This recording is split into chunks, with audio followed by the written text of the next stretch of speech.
Assalamualaikum and a very good afternoon, morning pula sebab it's raining kan. So nampak macam morning, the vibe is morning. A very good afternoon to everyone. We have two amazing guests. For today, we have Iskandar Ahmed and we have Suthan from BeliGas. So Iskandar from Monti Keopi and Suthan from BeliGas. So Merdeka Youth Forum is an initiative by Youth Ventures Asia in conjunction with IWELL Spend It Like Local Festival.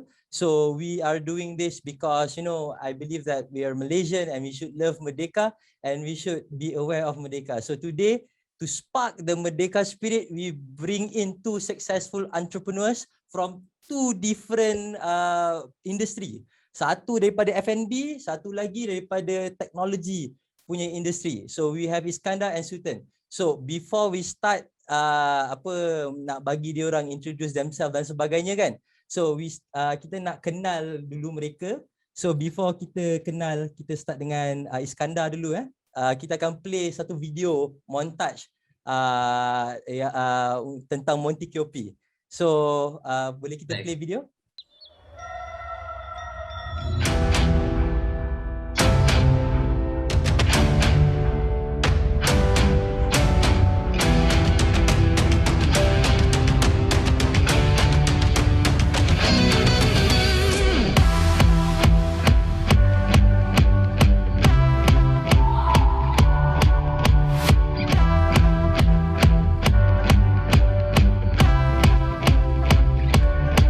Monti Keopi. Monti!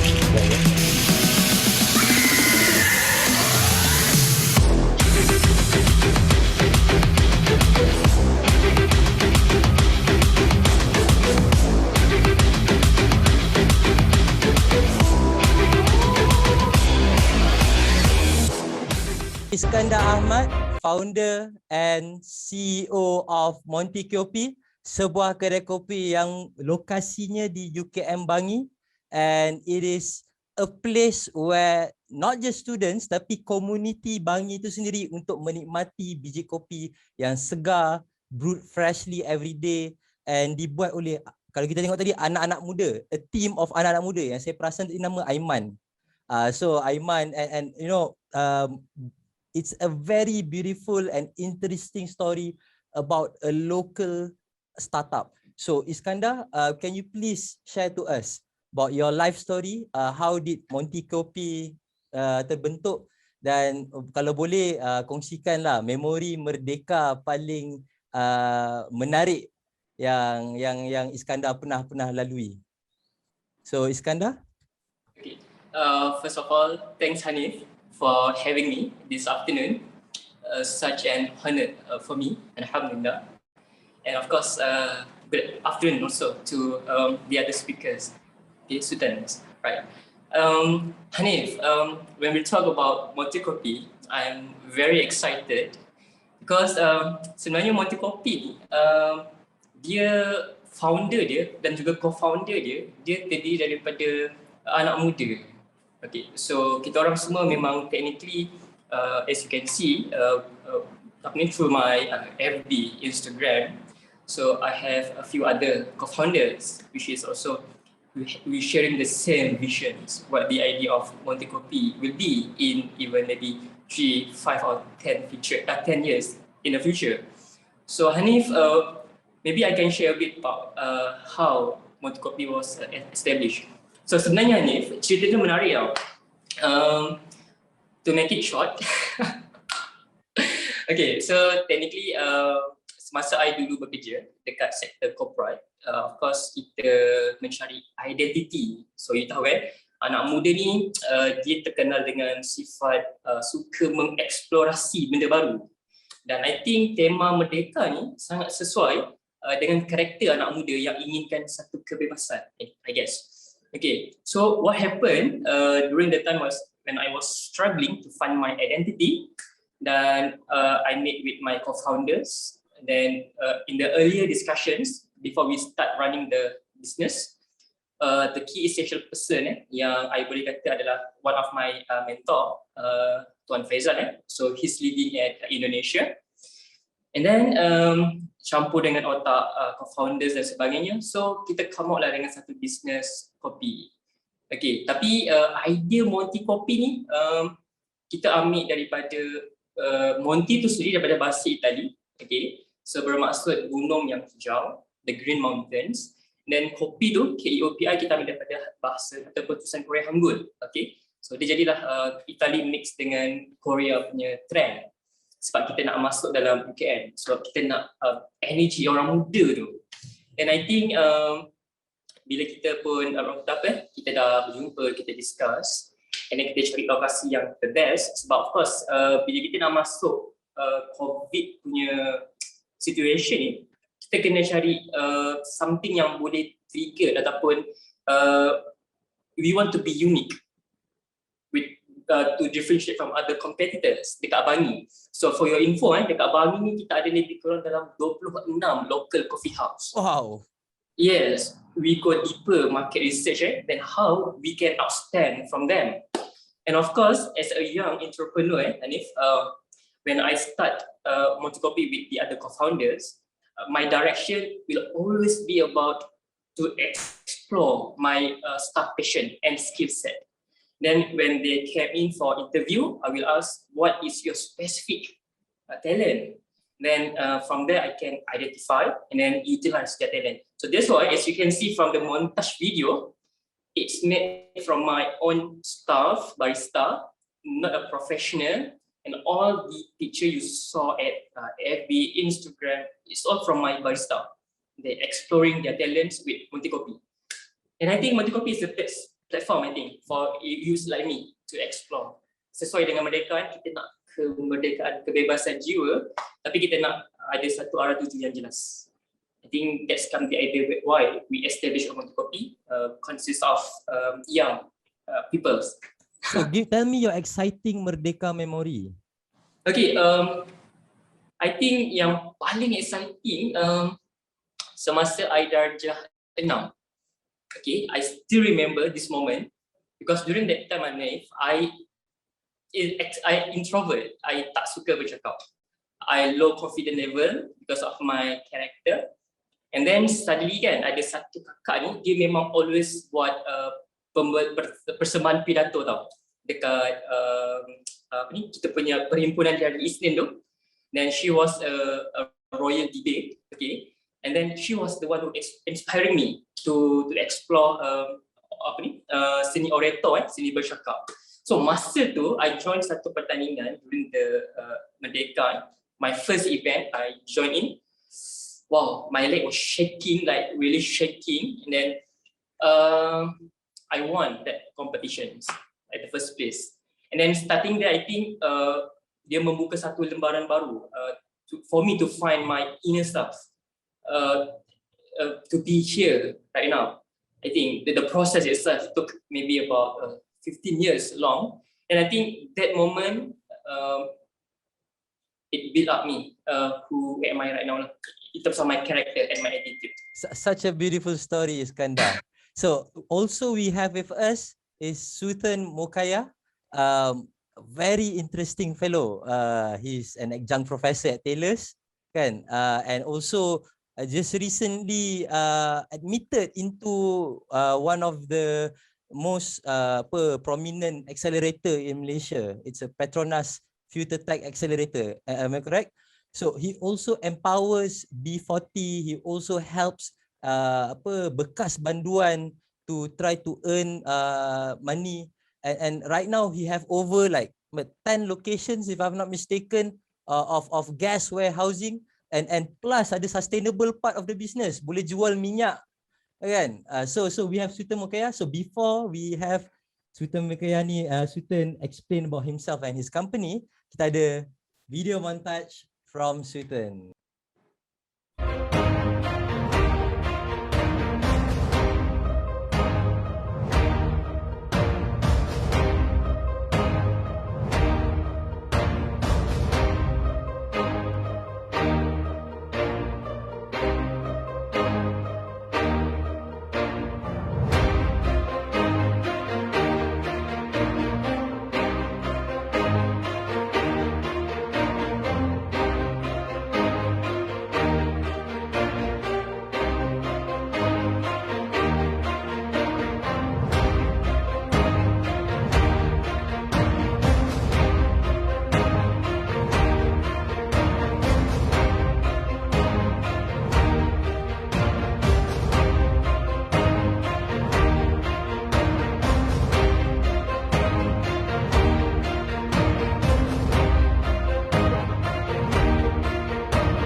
So there we have it, BeliGas. So Suthan, can you please introduce us about yourself, your company, and kalau boleh ceritakan sikit lah about your most interesting Merdeka memory.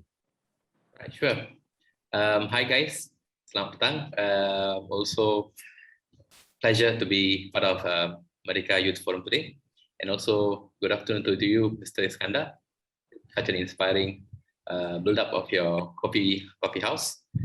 Let me talk about a little bit of BeliGas. I was actually an IT guy before this. I was actually the managing director of a Berhad company for the last 10 years, opening up presences in countries such as Bangladesh, Indonesia, Philippines, dan sebagainya. So 10 years I was jet setting. Every single week I'll be flying to a different country.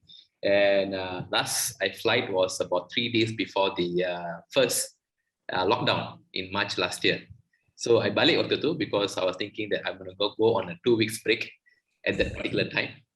And it turns out to be I was wrong. The pandemic started, the lockdown started in Malaysia dalam bulan March tu.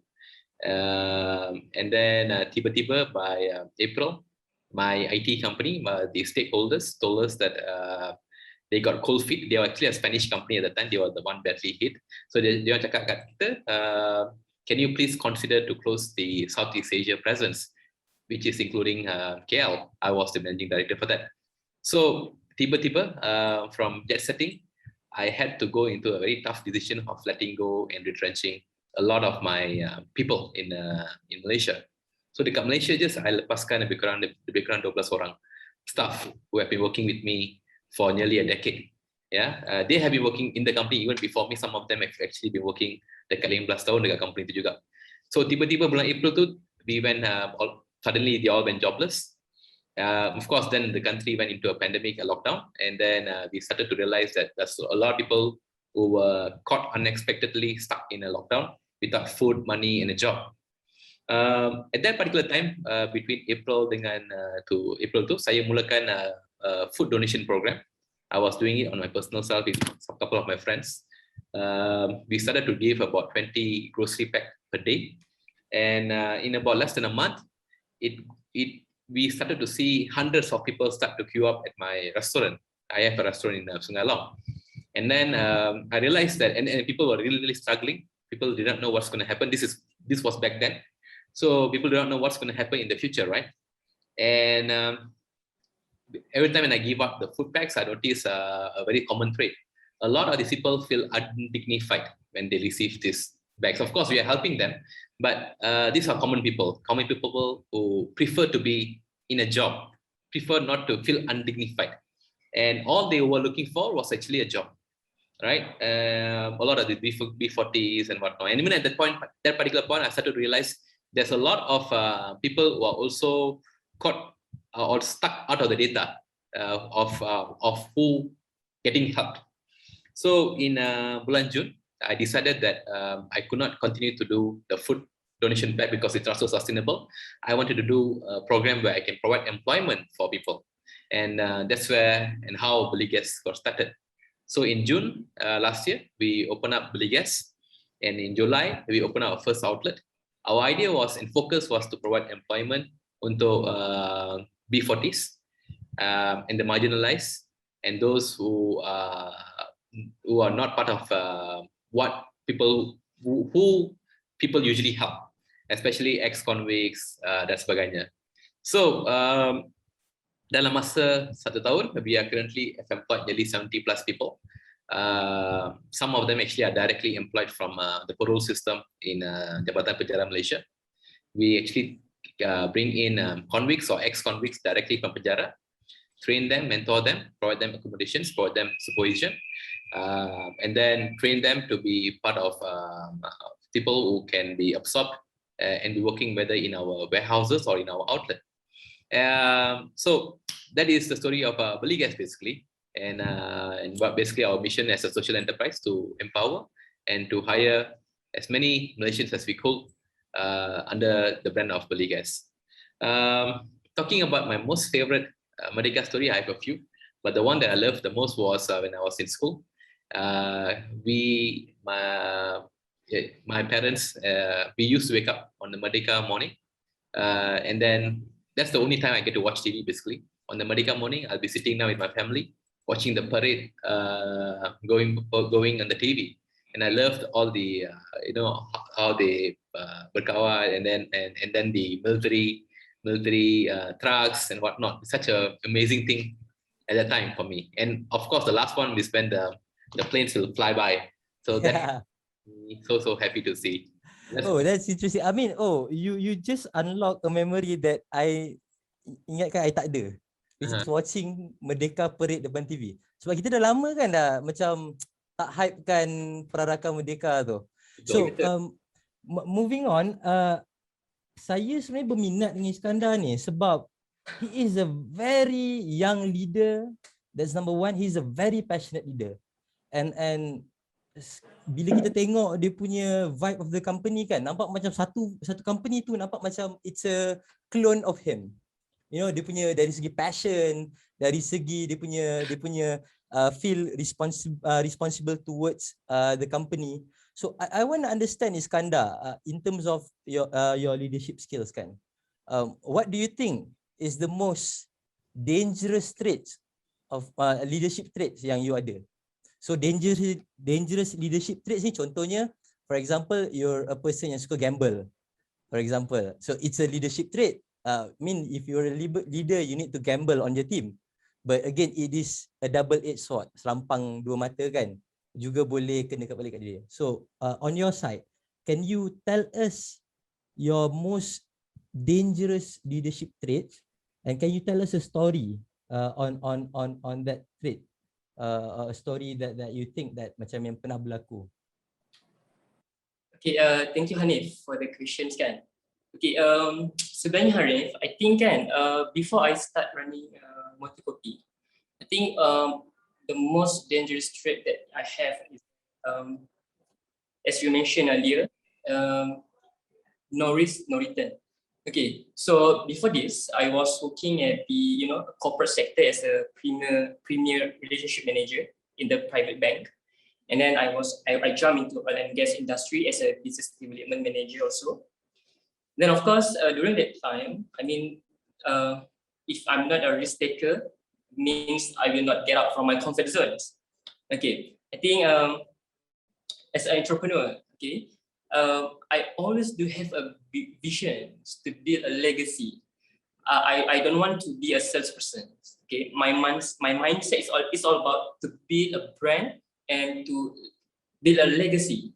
So the first thing first that I think when we talk about risk taker kan, Hanif kan, sebab you bayangkan dalam keadaan COVID masa tu, okay. And then lokasi tu betul-betul kalau you ke UKM, you akan tengok Keopi ni betul-betul terletak dekat tempat yang tak ada orang. No student, no staff. Okay, dan kita buka pada 7 hari bulan 10. Okay, pada masa tu Hanif, I think my character ni, I memang risk taker satu hal. Okay, yang kedua, mindset I ni, bila I nak jump buat Keopi ni, I prepare I macam nak masuk peperangan tau. That my mindset. Sebab I just nak prove to everyone yang my business model ni can adapt dengan environment, and then we can prove kita punya business model ni agile and nimble dengan situation. And then pada masa tu Hanif, you bayangkan kan, masa kita buka tu kita expect student masuk, tapi suddenly KPT dia umumkan student tak boleh masuk sebab COVID. Baru 7 hari buka, staff ada, and terus tak ada orang langsung. So kita pivot kita punya business model, so kita fokus to grab and go, and of course kita buat delivery lah. Okay, then I think that the first one, risk taker lah.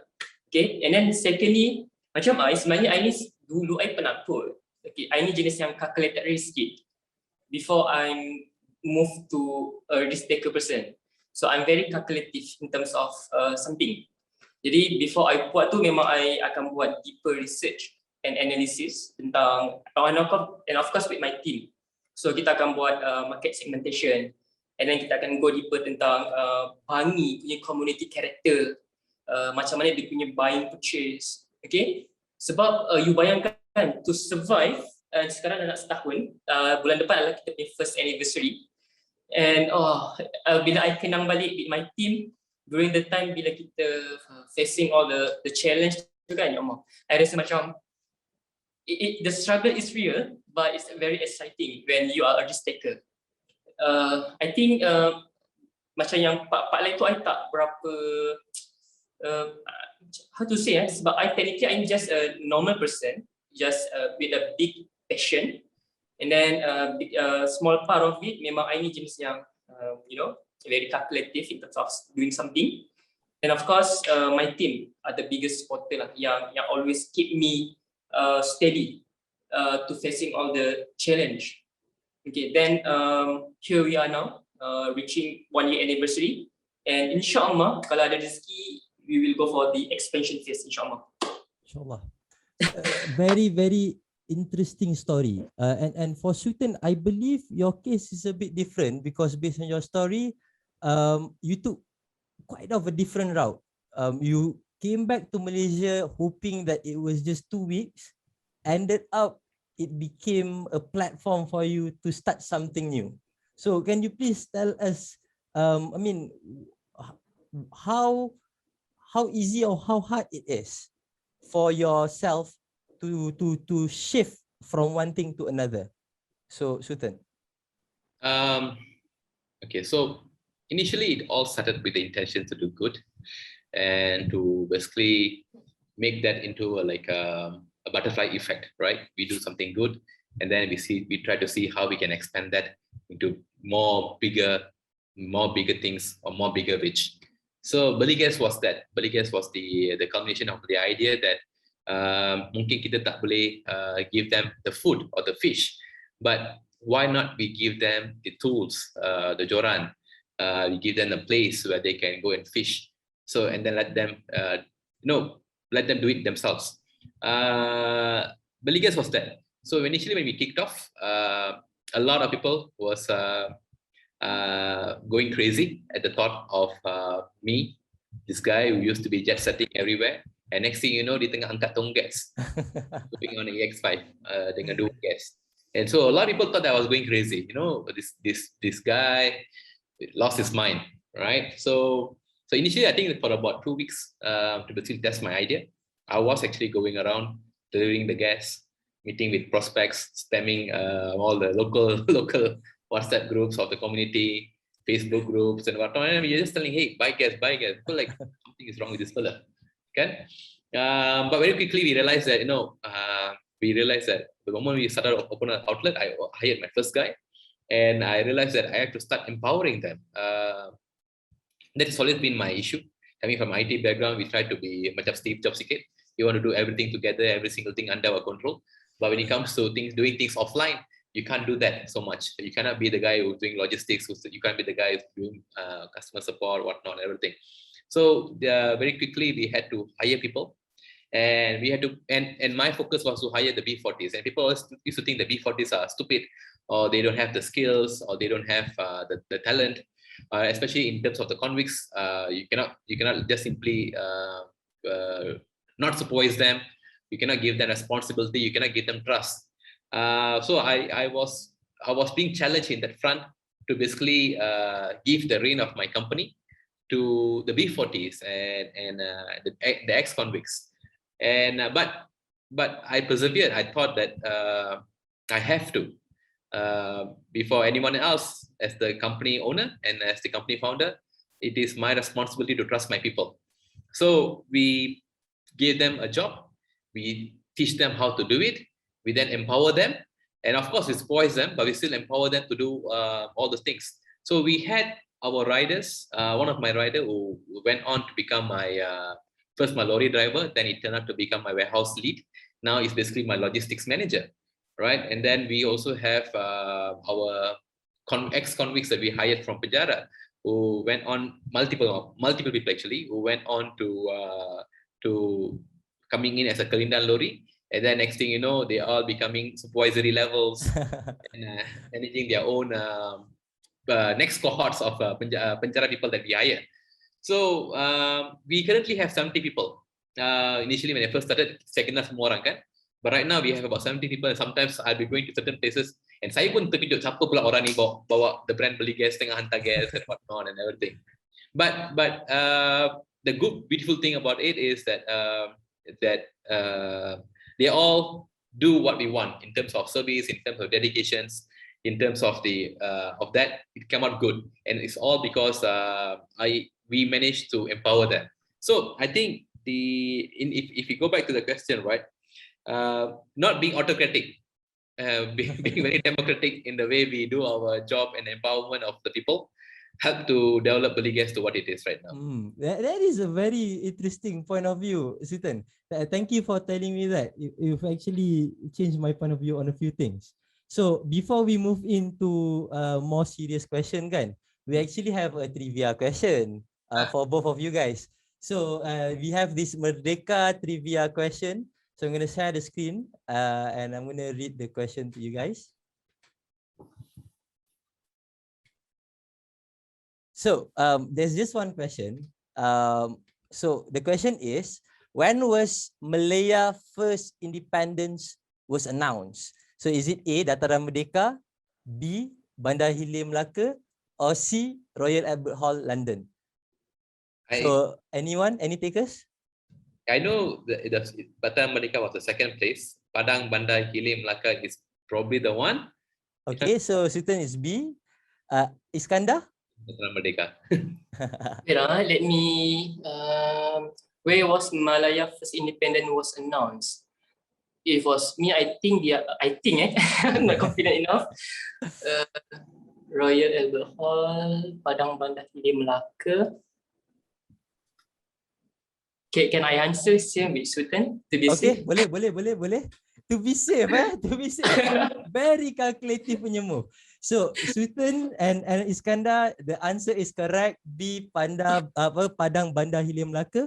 So the second place was inilah the Merdeka 7 times, the most historical moment tu kan, tu the second time. But the first time memang dekat Padang Bandar Hilir Melaka. So thank you for trying to answer the trivia question.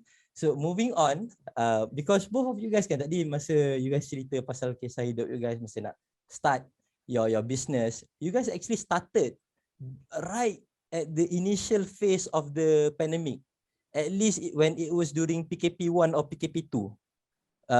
Awal sangat 2020 yang awal tahun tu kan.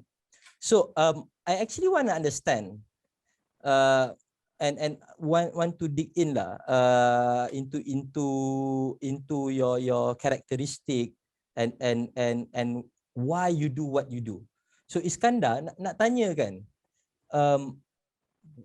during your whole time of building Monti Keopi kan, because you're from an FME industry, so what do you think in the future the most significant change of doing business in your industry? So contohnya sebelum ni F&B kalau normally orang datang makan masuk dalam. So right now apa benda yang akan berubah dan benda tu akan constantly berubah even post pandemic? Can you please share to us?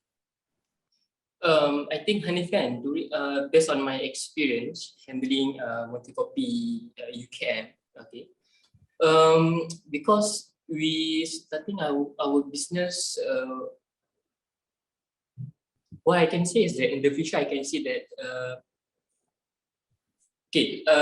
the first move when we start our business, we going for like delivery, of course, because people cannot go out.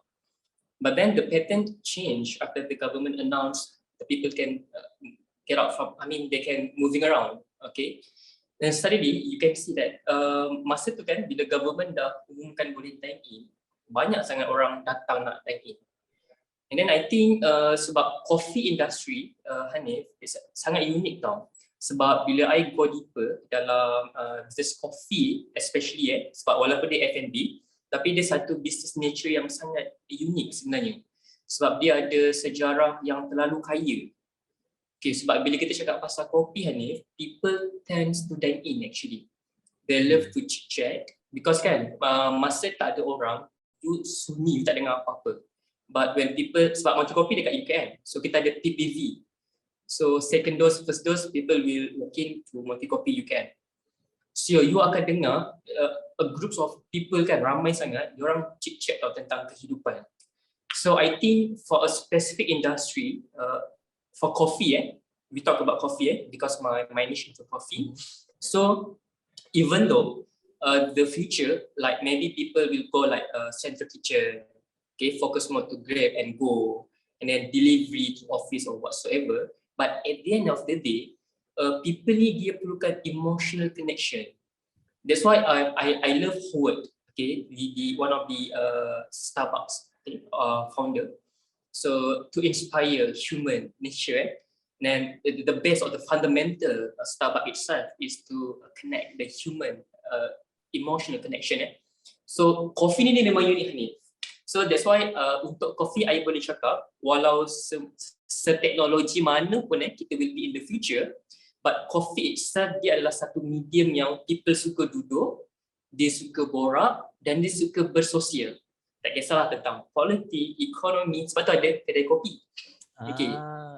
Tapi Hanif, tak dinafikan juga, there are some group of people yang dia selesa like grab and go, like take coffee and then dia pergi. Dan tidak menafikan yang nak dine in itulah.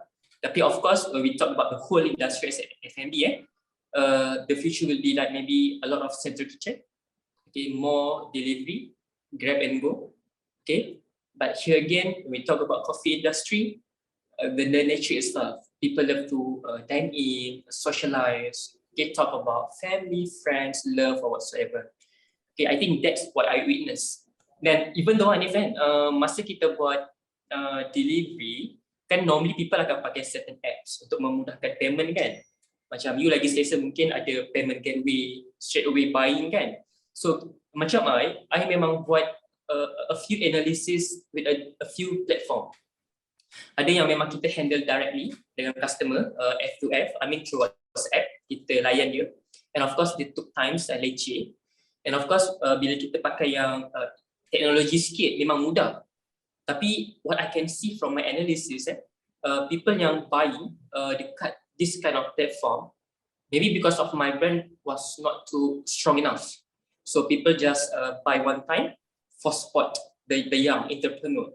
But then when I compare with the the manual one, the repurchasing power is very high. It's different because when my barista, I always remind them, even though you are using a technology, I mean WhatsApp as a platform, but here again, people can feel your emotion when you are dealing with them. So I can say that how we are surviving because the database that we have, people keep repeating with the manual. So I was thinking maybe in the future, if I have a capital big enough, I will invent some maybe technology that the fundamental of the human emotional in there, so that people not feeling like robotic. Understood. So at the end of the day, when we talk about coffee, it's all about cerita kedai kopi, and the heart of a coffee shop is the cerita itself, kan?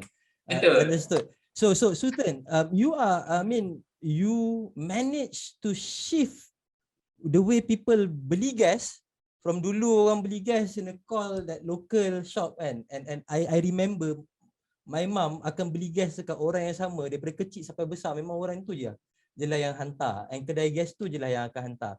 So on your side, how hard or how easy it is to change the customer behavior from buying from one source to buying to your through your platform? It was very, very difficult. I think you address our major issue. Our major issue is there is a lot of generational branding or reputation. Biasanya orang akan beli from one person only, maybe from one generation to another. Yes. So when we first kicked off, we realized that was our major issue. So immediately we need to do something about solving that. So what we did was we kicked off couple of things.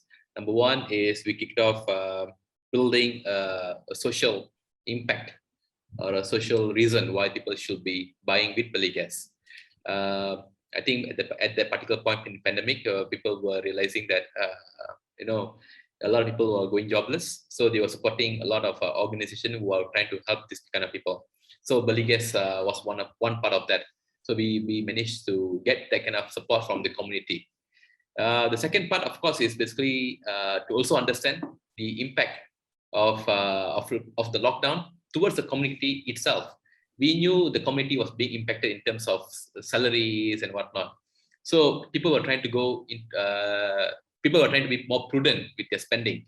In fact, I call this the age of prudentism, where brands who help the consumers to be more prudent will survive and will thrive. So in terms of BeliGas, what we did was we started to bring down the cooking gas price. If the cooking gas price back then was 30 plus, we immediately managed to bring it down to 25.60 while maintaining the same amount of profit. In fact, recently we've even bring it down all the way up to 18.60 for the same gas. By keep on digitalizing and by keep on working on a couple of ways macam mana kita nak improve the entire thing. So we realized that by having that as our strength, the price reductions, people start to appreciate us even more.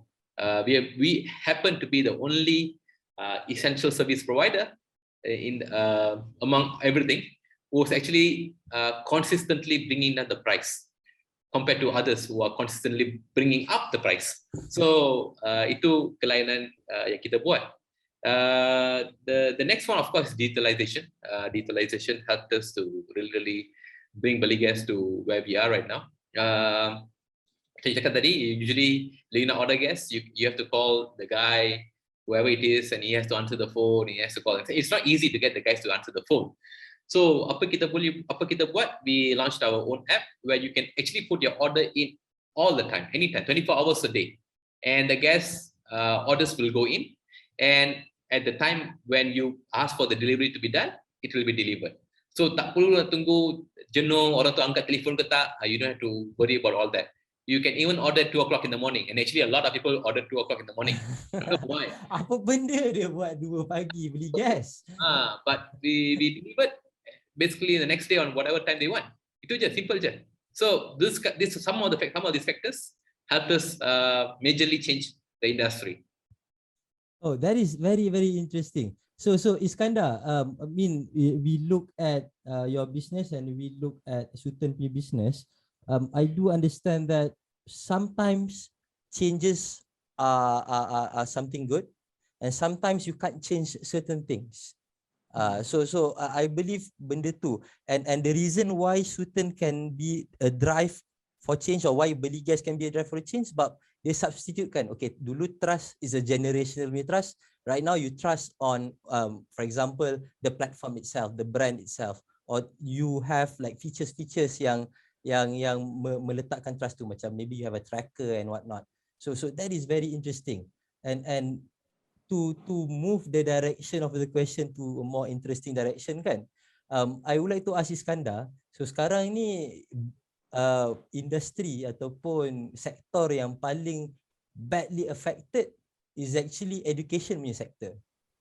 So how we understand education punya sector, you can leverage on technology, but at the same time you have certain issues yang you need to tackle. For example, kita nak anak-anak kita ni boleh berinteraksi with one another.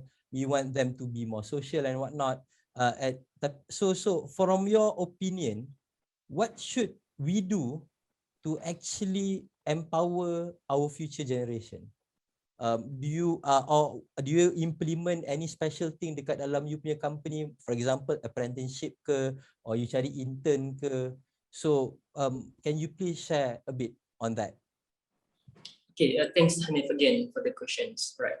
So as we all know that Keopi memang dalam university So dan memang pun sebenarnya alhamdulillah untuk semi-annual end of this year ni, kita memang ada ambil 6 orang intern with 6 different skill set yang kita ambil. Tapi menjawab kepada soalan Hanif tadi, okay, Sebenarnya Hanif kan, bila I berada dalam IPT memang rapat dengan student dalam IPT, sebenarnya teknologi tu bagus. Okay, I think when we go for futures, we're talking about technology, innovation, whatsoever. It's actually good for the humankind. Okay, tapi mungkin I rasa adalah daripada segi aspek ketersediaan ataupun kemampuan student tu untuk dia adapt dengan perubahan tu. Sebab kalau you dalam IPT ni, you akan always dengar cerita student yang study from home ni, dia ada masalah mental health issues.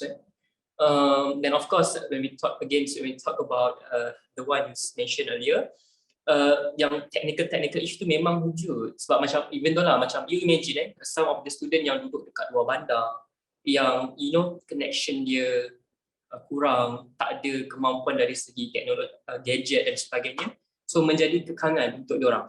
So bila I bawa masuk intern yang memang semasa intern ni memang diorang zaman adalah zaman study daripada rumah. Okay, tapi satu benda yang I perasan, karakter diorang ni sebenarnya kalau kita dapat cari dia punya skill set yang betul-betul passion diorang kan Hanif, so sebenarnya diorang ni bagi I dua benda tu perlu, fundamental tadi kita perlu, iaitu karakter ataupun ketersediaan seseorang untuk menerima perubahan, dan yang keduanya adalah teknologi itu sendiri lah, dia perlu balance. Okay, dan of course as the government need to do, dia kena perbaikilah mana yang kurang tu dari segi capaian ke bantuan dan sebagainya. Tapi dari segi student, bila kita bercakap tentang dia punya anjakan untuk dia menerima perubahan, student sendiri kena ubah dia punya mindset. Dia kena adapt. Sebab kebanyakan student yang I jumpa yang manja, diorang tak boleh adapt dengan perubahan. Mungkin terlalu tiba-tiba dia struck. COVID-19 tu dia tiba-tiba struck, and then people like macam blur, what happened?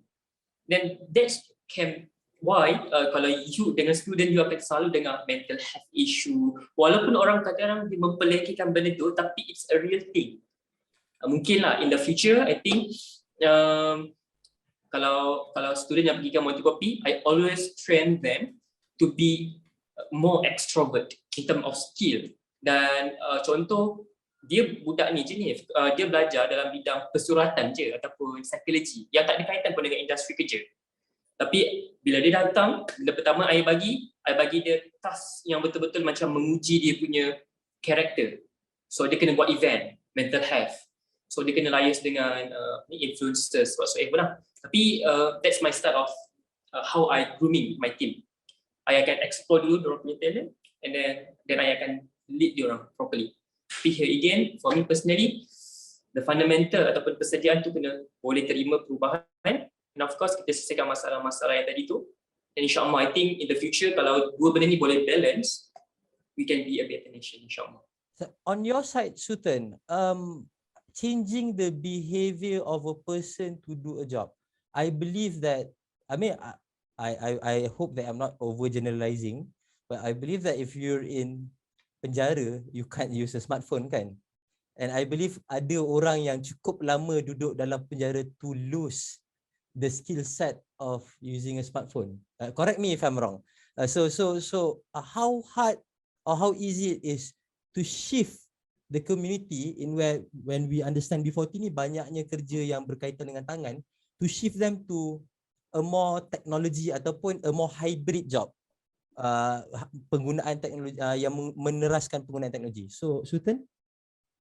Okay, so I think let me give you some input. Usually with the B40s and the ex-convicts and whatnot, the biggest challenge kat sini biasanya ialah mereka tidak tahu membaca, right? Dan bila you bagi mereka to use a smartphone, mereka boleh because they have learned which buttons does what. Tapi kalau you nak suruh mereka actively membaca the address or the the gestures or whatnot, mereka tak akan faham. And initially at the very start kita dah faham benda macam ni. So apa kita buat ialah when we develop the app to be working in the constraints that we know can be changed. Jadi dekat sini example, when we did our BeliGas riders punya app, we made it to be more visual. Contohnya kalau biasanya dia kata tulis nama gas tu dengan size tu whatnot, Apa kami buat ialah kami letakkan visual gambar tong tu sendiri. Jadi gambar ni tong 12 kg, gambar ni pula tong 14 kg. So they get to understand that part, right? Dekat dalam app mereka juga, rather than telling them you can call this customer this way, kami letak icon telefon, icon WhatsApp, icon macam mana nak tekan butang. So another thing was people do not know how to read an address. Jadi apa kami buat? Kami letak, we develop the app to be base friendly. So you press the button base tu, dia akan buka base tu, dia akan automatically direct you over there. So we worked on their constraints and we developed that the app to work for them. It is not easy to develop and ask them to develop themselves, but it is easy for us to develop something to work around their constraints, and then they appreciate the help that we do for them, and they continue to support us by using or working with us properly. Thank you for that. We're actually approaching the end of our segment, but conversation dia terlampau best. I mean, both of you guys are very interesting speaker and can give out very interesting output. Though the output memang polar opposite. Kalau Suthan dekat sini, Iskandar kat sini. Tapi both are valid for the environment and for the situation lah kan. So just to wrap the session kan, Iskandar, boleh tak kongsikan kata-kata semangat ataupun any hope that you see you untuk orang-orang muda, for youth, and how do you see Malaysia in 10 years time? So Iskandar. Oh, very interesting questions, Hanif. Okay, Hanif, what I can say is that as a young people kan, pertama sekali I just nak encourage to young people out there, always have a positive mindset. Sebab positive mindset ni yang buat you can endure all the challenge. Okay, sebab for me personally, with a good mindset, okay, whatever obstacle that you are facing, you can overcome it. Okay, and then again, what I can see in Malaysia in 10 tahun akan datang, my harapan adalah satu je, yang mana kita berbagai kaum boleh duduk happily together without any racism issue whatsoever, dan we are moving forward for the nations, to build the nations together, and of course to enhance the society and for the benefit of all of us, insyaAllah. And don't give up, please don't give up. If I can bertahan dalam COVID, so do you also can. Fighting.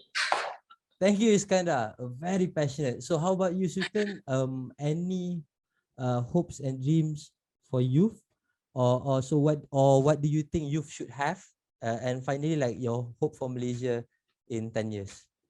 Yeah. If you ask me, I will not just request, I hope and I demand that more youth step up on the path of entrepreneurship, especially social enterprise, where they build companies that has more social and community impact. There should and must be a social and community impact that is drawn inside the business itself. And with every cent or every money, there is certain allocations that is done to basically provide back to the community in some way or some form. I believe every single businesses can do this, and every single businesses can drive this kind of change. In my case, I'm trying to show that we can do this in any part, in any businesses, and we hope that BeliGas can show and lead the way that a social enterprise can be socially, morally, and community impactful while being super profitable and whatnot. In terms of the people, Malaysians are very, very strong, and we are always very agile, and I think we will do good no matter what happens. Even in the future, we'll always come back together. Kita ada semangat gotong royong, where we help each other out whenever anything happens. So I always believe in that. 10 years from now, I think we're going to see a more healthier, more conscious community coming up, more educated, not just in terms of me talking about masters or degrees or whatnot. I'm talking about life skills, right? We're going to develop that kind of part and component as a community. And I'm hoping to see we grow towards that, a more greener, a more meaningful, a more impactful community as a whole. Thank you, Suthan. I think the conclusion that Merdeka Youth Forum can get from both of your session today is, number one, if you're building a business, make sure that it is prudent, make sure that you always have a positive mindset. Do be mindful of the technologies that you are building. Work around the constraint of people, and make sure that you need to really identify your industry in a sense of sometimes certain things will never change, no matter how how critical the economy is shifting or the government is shifting. So we got a lot of great advice from you guys, and I honestly hope that for those young people who's been watching this segment, they would, if they want to start something, they would start something for the community to solve the community's problem. So thank you, both of you guys. Amazing session. We will be back with 2 more speakers. We have Encik Bakhtia from National Career Development Association, and we have Khairul from Geek Ventures. So thank you guys, both of you guys, and we hope to see you guys in other occasion. Bye.